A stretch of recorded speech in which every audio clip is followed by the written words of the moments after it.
Today's confession: when your parent doesn't want help, but they really need it.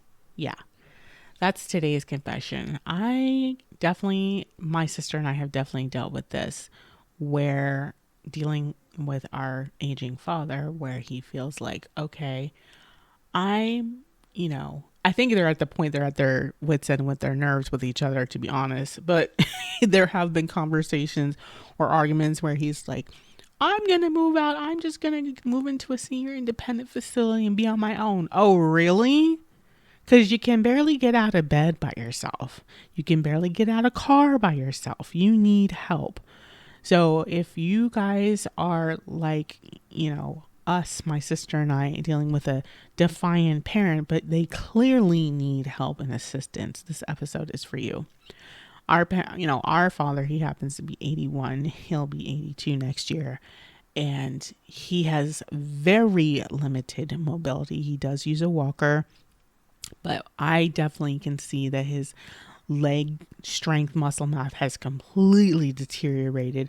Especially, you find that may be true when they have a stint in hospital stay and then they come home, because your muscle mass, it doesn't take long for your muscle mass to get weakened after just several days or a few days, with limited mobility or limited movement, being bedridden in a hospital. I know personally from myself, I had a knee injury and then I was advised to, stay off my feet for 7 to 10 days as much as possible to help my knee heal.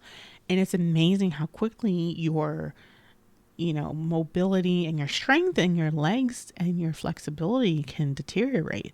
So, when your elderly parent feels like, oh, I can do it, I don't need the help. Yeah, they do. So how do you deal with that?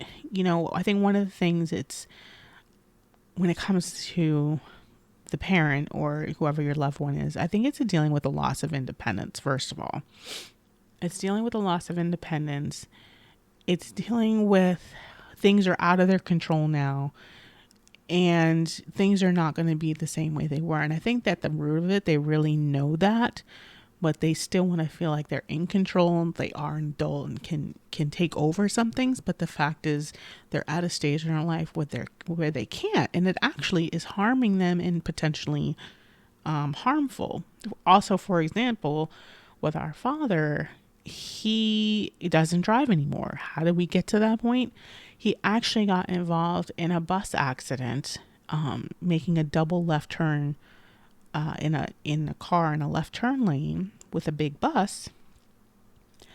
Neglected to inform my sister, who lives with him at the time.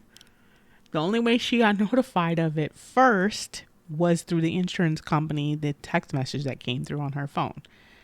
And he neglected and paused and putting off telling her until like towards the end of the workday, when I guess he felt like she would be in a good space to receive the news.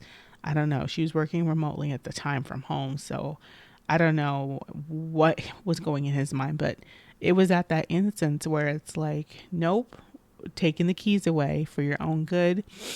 You can't be driving. But yeah, when your parent doesn't want to heed and take, heed to what you're trying to do to help them, there will be resistance. So just be prepared for that. And I mean, if you're lucky, maybe your parent or your loved one is like, okay, yeah, I admit I need help. But probably more times than not, I've heard and in our instance, there's more resistance. Same thing with living independently or getting more help.